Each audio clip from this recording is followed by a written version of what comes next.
Boker Tov les enfants, nous allons aborder aujourd'hui, après un petit rappel, la troisième partie du Shema Israël. Donc je vous propose de prendre le livre à la page 71. Les dernières lignes du deuxième paragraphe sont les suivantes.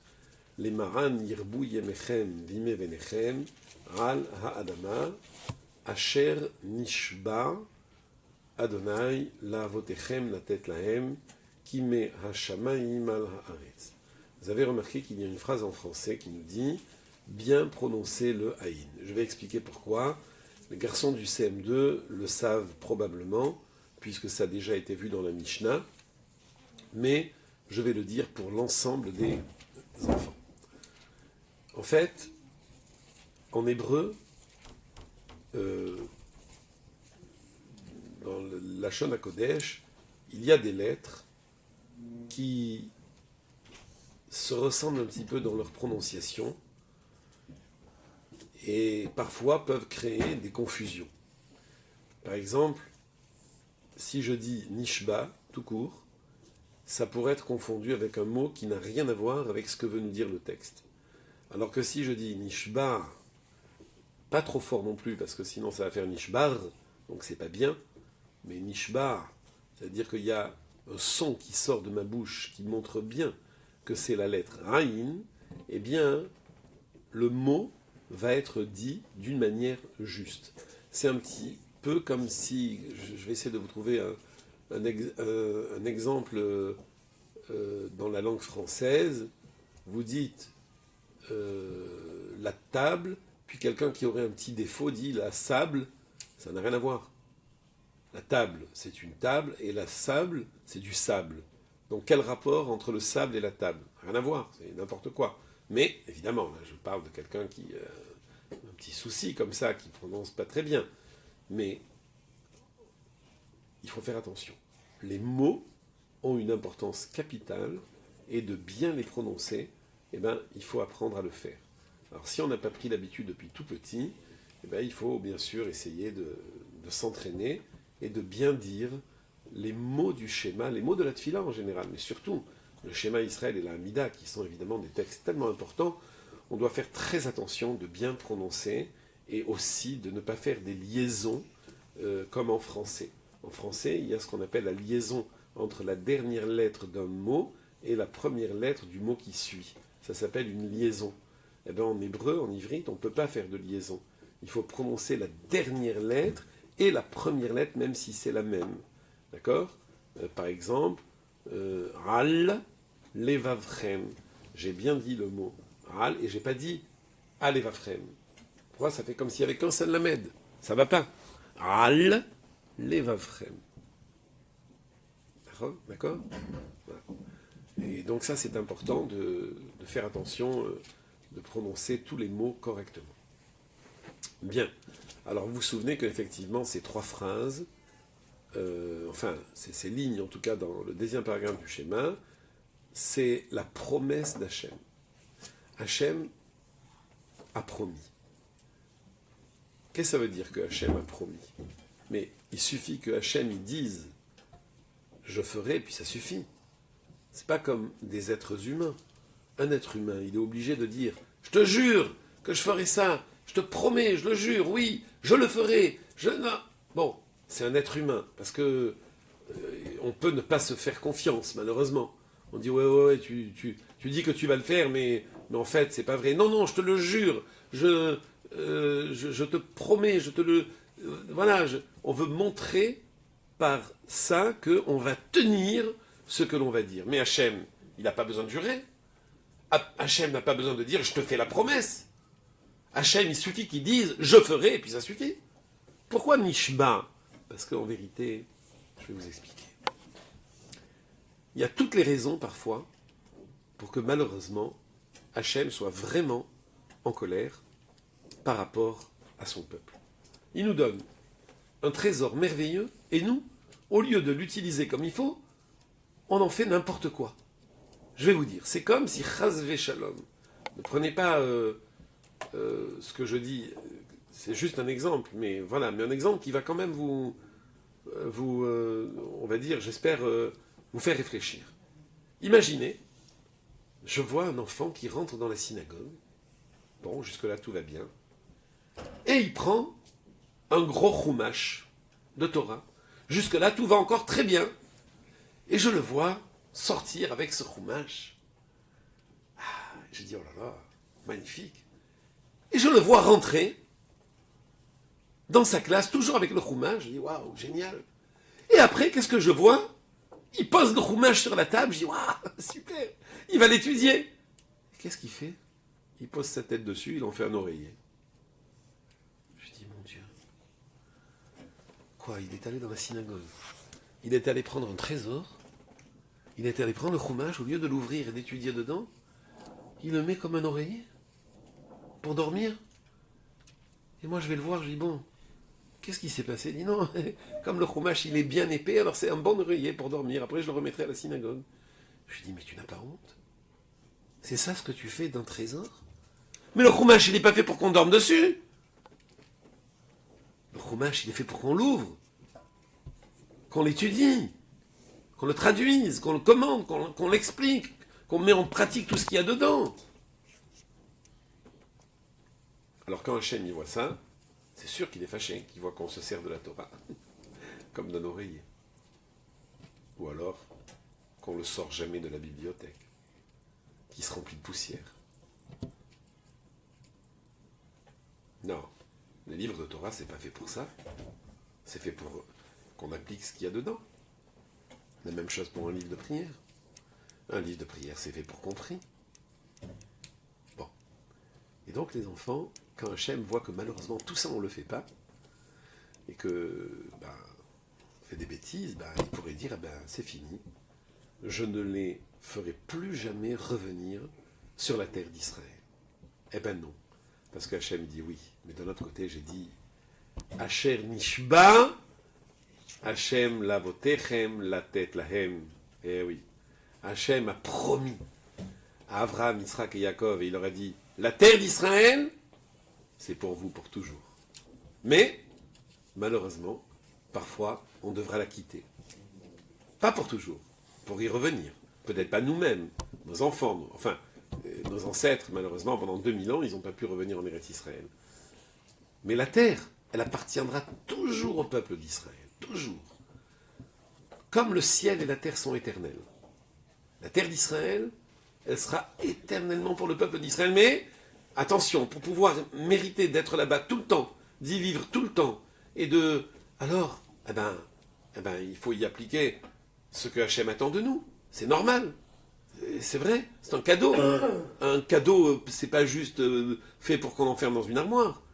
C'est fait pour qu'on s'en serve bien, avec amour. C'est un cadeau. Eh oh, un cadeau, c'est le témoignage de l'amour d'Hachem. C'est beau un cadeau. Je ne peux pas en faire n'importe quoi.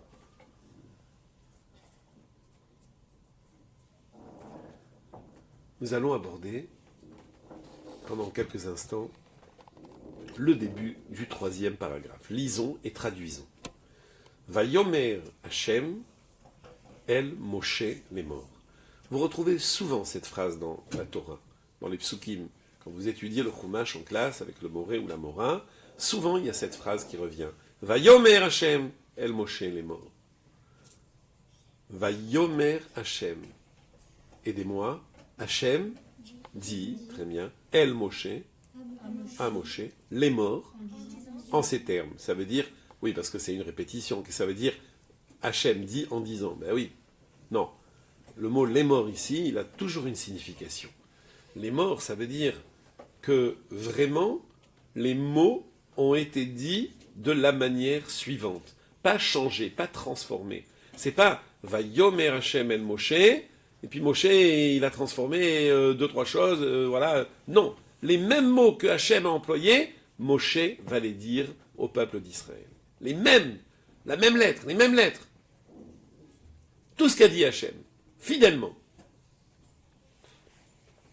Bon. Alors qu'est-ce que Hachem a dit à Moshe de dire ensuite au Béné Israël? Daber, allez, aidez-moi, Daber. Non, Daber, traduisez. Daber. parle, très bien. El Bene Israël. Ve'amarta alehem. Non. Ve'amarta alehem. Tu leur diras, très bien. Ve'asu lahem tzitzit.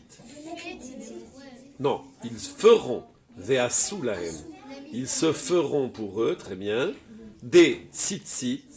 Laissons le mot tzitzit pour l'instant, d'accord? Al kanfe bigdehem. Sur les coins de leurs vêtements, très bien. Les dorotam. Alors là, je traduis, je vous explique. Pour toutes les générations. Ça veut dire, c'est pas juste la génération. Une génération en français, ça veut dire un groupe de Béné Israël qui va du plus petit au plus âgé. C'est une génération. Hein, il y a les enfants, les parents, les grands-parents. On est, c'est ce qu'on appelle d'or, une génération. Et alors, on aurait pu dire que ce sera uniquement pour la génération d'or à Midbar, la génération qui vivait dans le désert, qui a vécu dans le désert, que ce commandement s'adresse. Pas du tout. Les tzitzit, c'est les dorotam. Pour tout le temps, toutes les générations. Les centaines de générations qui se suivront jusqu'à aujourd'hui, jusqu'à demain, jusqu'à tout le temps, jusqu'à ce que Hachem emmène la Géoula, et après, tout, voilà, on devra fabriquer des tzitzit dans nos vêtements. Et en plus, c'est pas fini. C'est pas fini. Venatenu al tzitzit hakanaf petil techelet. Je traduis. Venatenu. Ils donneront. Ils mettront. Ici, donner, ça veut dire mettre. Venatenu. Al tzitzit hakanaf. Dans le tzitzit du coin. Donc, ça veut dire dans chaque coin de notre vêtement. Petil techelet. Un fil techelet bleu d'une certaine couleur. Le techelet, on ne connaît pas la couleur exacte aujourd'hui. Il y en a, vous verrez des gens qui mettent des tzitzit avec une espèce de fil un peu bleu foncé comme ça, c'est bon. D'accord, mais c'est pas tout le monde qui... Les rabbinim ne sont pas tous d'accord pour dire que c'est la vraie couleur. C'est presque, peut-être, mais... Un jour, les filles, je sais que peut-être les tzitzit, c'est pas tout à fait ce qui vous motive, et je comprends, puisque les femmes ne mettent pas le talit et les tzitzit, mais malgré tout, c'est bien d'écouter pour vos frères, et si Dieu le veut, un jour, pour vos enfants. Donc il faut savoir. Donc, le tzitzit, c'est effectivement été trempé dans une espèce d'encre qui était produite par un petit animal, n'est-ce pas? Un petit animal marin provenait de la mer, et on fabriquait de l'encre, enfin une espèce de couleur, et on trempait le fil dans cette couleur. Et c'était ce qu'on appelle le petit techelet. Bon, ce que je vous dis là, en quelques secondes, en vérité, on pourrait en parler pendant des heures, parce que c'est toute une recherche, et voilà. Et, en tout cas, petit techelet, on devait faire comme ça. Et puis les enfants, c'est vrai que vous allez me dire, mais pourquoi un fil bleu comme ça? Il y a beaucoup de raisons. La vraie raison, Hachem, il la connaît, nous ne la connaissons pas. Mais il y a quand même quelque chose qui peut nous aider à comprendre. Les tzitzit, on va les mettre à nos vêtements pour nous rappeler constamment la présence d'Hachem et les mitzvot. D'accord. D'ailleurs, on le verra dans la suite, pas aujourd'hui, mais la suite de ce troisième paragraphe va nous dire un petit peu ce que Hachem attend de nous par rapport aux tzitzit. Mais une chose est certaine, on va les voir. Quand on le met sur soi, on le voit le talit, on voit les tzitzit. Et ça nous rappelle quelque chose, techelet, donc cette couleur qui ressemble quelque part au bleu, le bleu, ça nous rappelle le ciel. Et dans le ciel, on se dit, mais dans le ciel, ça nous rappelle Hachem.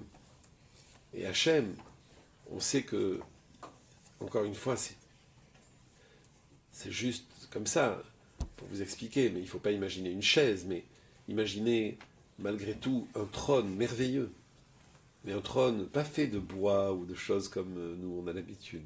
Un trône, merveilleux trône, qui serait fait comme des nuages. Enfin, un beau, merveilleux trône.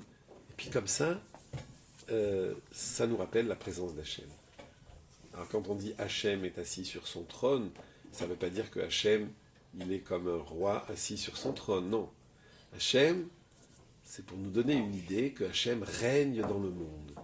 C'est lui qui règne dans le monde entier. Comme un roi qui règne dans son palais, qui a un royaume. Sauf que le royaume d'Hachem, c'est le monde entier, c'est l'univers entier. Toujours il faut avoir ça dans la tête, c'est une très belle image. Et alors, donc, quand on voit les tzitzit, les enfants, forcément, on est proche d'Hachem. Magnifique. Toutes nos mitzvot, elles sont là, elles ont un sens, explication, pour nous rapprocher toujours d'Hachem et donc les enfants accomplir les commandements qu'il nous demandent d'accomplir, effectivement, de réaliser. La suite, Vehaya lachem le tzitzit, uritem oto, c'est ce que je viens de vous expliquer.